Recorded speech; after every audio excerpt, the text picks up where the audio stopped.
Introduce you to our panel tonight. Joining us today from Washington, D.C. is Lieutenant Stephen Rogers, advisor to the Trump re-election campaign. From New York, we have Arvind Vora, the former vice chair of the Libertarian Party. Representing our dialogue partner, Columbia University, is Dr. Robert Y. Shapiro, professor of international and public affairs. He joins us from New York. And finally, we have Nicole Brenner-Schmitz, a Democratic strategist. She's with us from Washington, D.C. Hello to all of you, and thank you for joining us here on WION. Thanks for having us on. Thank you. Thank you. Good to be here.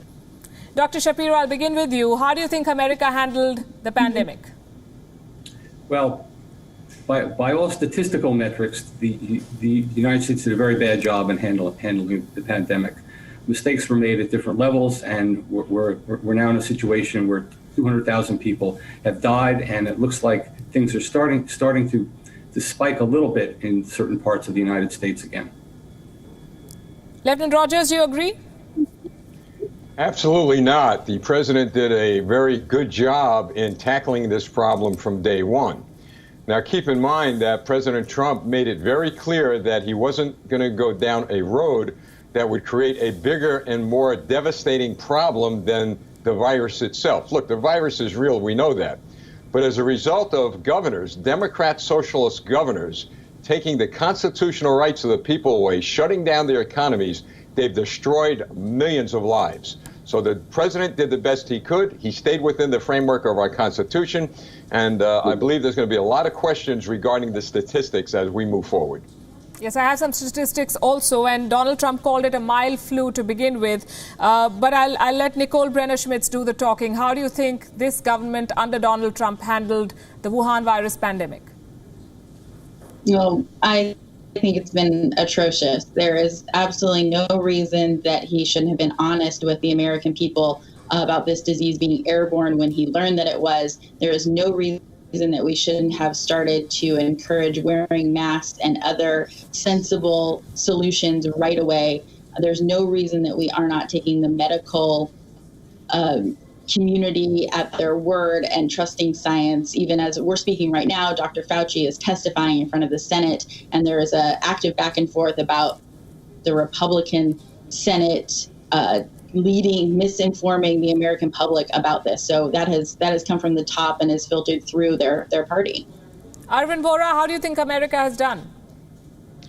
The big error, and actually this goes back to something you said earlier, the big error that the government made was believing the clearly false, clearly dishonest, clearly implausible statistics coming out of China early in the pandemic, and used those to create an entirely flawed model that everybody in the private sector knew was false. Listen, early last year, I predicted that China's data was wrong, and that predictions come true. Earlier last year, many people predict that we need to start shutting down things like public schools, etc., so that people can be in safer areas, and that's come to be necessary. Listen, we need to allow the private sector to make these decisions correctly themselves instead of this mass reliance on a government that failed in every front. They failed in foreign policy. They failed in healthcare policy. And all this is revealed is that the United States is in a situation where our biosecurity has been terrible for years, and this has been the result. Dr. Shapiro, what is interesting is that Donald Trump underplayed it from the very beginning, and a lot of details have come out in Bob Woodward's book. But this is a crisis that has affected the whole world, and he did not have to take the blame for it. It came from China, so they believe. The virus came from China. The world over leaders have said, yes, this is a challenge, and we're doing our best to deal with it. Why was Donald Trump in denial, according to you? I'm not sure. I mean, what really surprised me about this, given Donald Trump's self-perception of himself as a great president and a great leader, it's striking to me that he didn't treat this as a wartime level crisis where he could act very aggressively as the president of the United States to deal with the problem as a national problem, which obviously had global implications as well. The fact he's taken such a wimpy approach to this is really astonishing. For someone of just his personality and style should have suggested he would be much more aggressive in dealing with this, and in a way that would really make his presidential re-election bid a no-brainer had he dealt with this as a normal presidential leader handling a national crisis. And this is just astonishing to me. Lieutenant Rogers, his political sensibilities here were terrible. Right. Some of the statements that Donald Trump made were quite unbelievable. He talked about people consuming disinfectant. He downplayed the threat. There's been a lot of mask politics. Even today, we ran a soundbite of the president where he was mocking Joe Biden for wearing a mask, saying, why did he waste all the money on plastic surgery if he was going to cover all of it with a mask? Why is he doing this? Why does he want to remain in denial or to appear that everything else that the world is following may not be true, like wearing a mask? Well, he made the initial mistake. And once he made the initial mistake... Sorry, forgive me for interrupting. Right, this is a question for Lieutenant Rogers. I'll come back to you, Dr. Shapiro. Okay, if President Trump was in denial, he would have not had all those ventilators sent, for example, to New York. Not one person in the country was denied a ventilator. If President Trump was in denial and he took this lightly, he certainly would not have, as the prior guest said before, he would not have looked at this as a wartime problem. He did. He got companies in this country to make masks, millions of protective equipment. So he did take this seriously. But he didn't wear one. Well, first of all, he didn't have to. He was taking tests every day. He certainly was not in close distance to a lot of people. And unfortunately, the mainstream media and the Democrat socialists who, politicize this issue, and they will to the end of the election, they're not looking at all the things, the positive things he has done.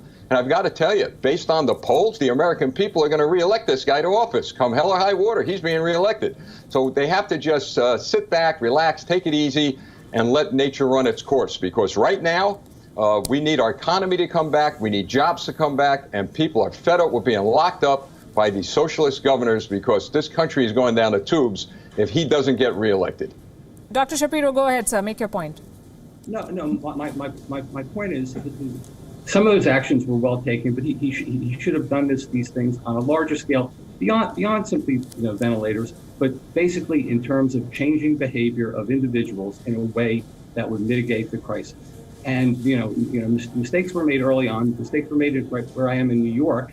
They were remedied, and the situation in New York has turned around, and it should have turned around this way in the entire country. And the only way it could turn around in the entire country would be through leadership at the top.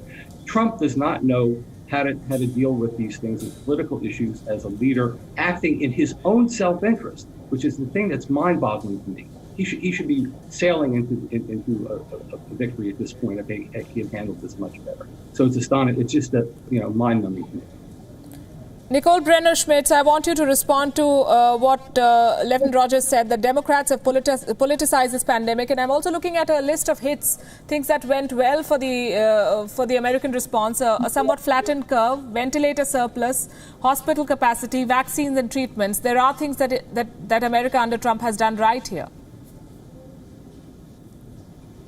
I don't believe we're politicizing this. I think we're simply pointing out where the difference and how we would have let it is. Joe Biden is very clear that he would have taken the information received in February by President Trump and presented it to the American public and attacked the problem differently. He sets an example every time he's out. He puts on a mask. It's really neither here nor there if President Trump needed to be wearing it at the given moment. It's setting an example for the American people because we need people when they're out in their daily lives wearing these masks. And as far as the PPE equipment, I mean, there's still frontline workers that are desperate for more of this equipment. There are still people who are working in our grocery stores and all of those kind of jobs that still need this equipment. We need more of it. And certainly this country, one of the richest in the world that has this massive capabilities in manufacturing, we could be doing more and creating jobs doing it. Arvind Vora, whether America's response was the best response is, of course, debatable, and that's one thing. How the voters see it is quite another. And I've read reports which say that Trump supporters say no matter what, they will keep backing him. Do the American people feel that the government was not up to the task? I think there's no question that the government was not up to the task. 200,000 deaths pretty much conclusively proved that. But I want to respond to the bizarre position that Trump should be wearing a mask even if he doesn't need one for other reasons. Listen, right now, I'm not wearing a mask. I wear a mask in public because I think it's a safety precaution. But for me to wear a mask right now in a closed room would be wasteful. I don't think that the president should set an example by being wasteful and extravagant with masks when there is literally a shortage of masks. I think that is setting a bizarre and terrible example. But back to your question, of course the government has mishandled this. This is something that the people are realizing needs to be handled at the individual level, at the private level. Listen, if you're living in a rural area and you don't have that many people around you, your behavior can be very different from the behavior that would be necessary if you're living in Manhattan. This is something that needs to be decided at the individual level, the family level, not the state level, not the federal level, but at the personal level. Dr. Shapiro, when I asked the question about how people perceive the government's response, I'm coming with some recent examples that we've seen, and people the world over have exhibited weird responses to this pandemic. There have been protests against the lockdown and restrictive measures. In the UK, we saw people come out at 6 a.m. when the pubs were opened. In India, we are seeing a rising number of cases, but the public debate centers around some Bollywood stars and drug controversies. So people's priorities have been surprising at different points in time. Do you believe that the American voter still cares enough about the pandemic to vote on that? Oh, absolutely. I mean, the pandemic is going to be a crucial issue. The way this election shaped up from the start, beginning with 2016, Donald Trump won the election by under 90,000 votes in the 3 states of Michigan, Wisconsin, and Pennsylvania. For the Democrats to make up that difference would not take very much. 2018 showed that they were poised to do that. And now with the pandemic, going into an election with bad news on the health front, bad news on the economic front, the effect of the coronavirus and its effect on the economy should tip the election further, toward the Democrats. I mean, it's an open question at this point, but that issue is devastating for the Republicans. Nicole Brenner-Schmitz, this is a once-in-a-lifetime crisis, and it has exposed the lack of leadership in many countries, including perhaps yours. But there is nothing to prove that a Biden presidency would have done better. How do the people of America know that Joe Biden would have been a better responder to something like this? Well, Joe Biden has laid out very clearly what he would have done and what he plans to do. And I agree with the previous panelists. This is going to be a key issue in this election. We're going into the fall season, into a flu season on top of it. And this is something that we've seen in poll after poll is top of mind for the American people. And we've also seen in poll after poll, and not the national ones, but importantly to America's Electoral College and the way we elect a president, in the state-by-state ones, that Joe Biden is leading in every key state that he needs to ensure victory in November. The opinion polls are very interesting, and they have not proven to be correct in the past on a lot of occasions. Lieutenant Rogers, what do you make of the opinion polls and how they reflect on Donald Trump's response to this pandemic? Well, contrary to the other fine guests, the pandemic is not on the table, if you will, of every American these days. What's on the table, they are concerned, and they're taking measures. We are a free country. They are responsible adults. They're taking measures to deal with it. But what they are thinking about now is their quality of life, their freedom, their constitutional rights, the fact that socialists are trying to take over this government. I was in Texas and Florida a few weeks ago. People weren't talking about the pandemic. They're talking about their freedom. And Joe Biden, the Democrat socialists, are inching away at trying to turn this government, this capitalist-free government, into a socialist government. So that is going to be one of the major points regarding this election, coupled with law and order. The Democrat socialists, and this is no lie, this is no exaggeration. It is common knowledge that every city there has been violence and burning of buildings have been controlled by Democrat socialists. That is what is on the minds of the American people. And when they go to the polls, that is what they're going to be voting on, not the pandemic. Is this a question, Arvind Vora, the pandemic versus personal freedom? Because I've seen sound bites coming out of the US where people say, my body, my choice. I want to surf. I do not want to follow coronavirus restrictions. So let's put this in perspective. The total number of deaths in the Vietnam War was about 211,000. And chances are we're going to get that in the United States from coronavirus. So to suggest that coronavirus is not an election issue that's an untenable issue. That doesn't make any sense at all. That would be like saying the Vietnam War, and that's the total number of deaths over multiple years. That'd be like saying the Vietnam War wasn't an election issue at the time, and that's just bizarre. So of course it's an issue, but the question is, does that mean that the American people believe the government should be handling it? And frankly, I have to agree with the previous speaker. Like the American people do not want the government making those decisions. Those are personal decisions. If you are living on a beach and no one's around you, yeah, go surf. And if you're living in the middle of a city where there's many people of many ages, you should probably stay inside. This is something that needs to be decided at the individual level, and this vote will be a referendum on that. Will the American government let the American people make those decisions for ourselves, or are they going to force their one-size-fits-nobody policies? Listen, the government loves to have standardized policies that work for nobody, but that's not what works. We need to allow the American people to make the choices for ourselves. Dr. Shapiro, do you agree? No, I agree with the emphasis that was made. I think it was very well summarized by the Trump camp on this panel in terms of the law and order issue being paramount. Also, with regard to the coronavirus issue, blaming it on the Chinese is the Trump campaign's way of framing the issue. And I think how those issues are framed will determine the extent to which Trump voters are mobilized and to what extent they can pick up some additional swing voters. On the other hand, the Democrats can point to the objective fact of the devastation caused by the coronavirus, both to public health and to the economy. And to say that the economic downturn and the public health crisis is going to be irrelevant to the election is ridiculous. Lieutenant Rogers, how do you think this pandemic is going to affect the voter turnout? Well, we've got a real serious problem with regard to this election. We now have vote by mail.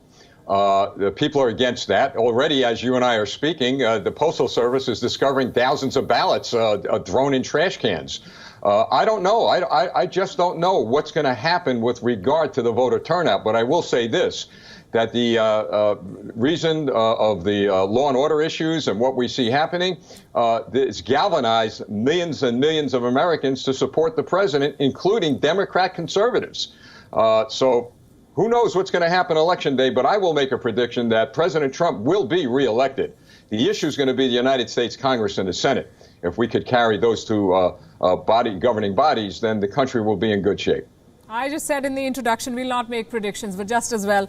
Nicole Brenner-Schmitz, do you agree that the voter turnout remains a cause of concern given the situation? America still remains the worst affected country.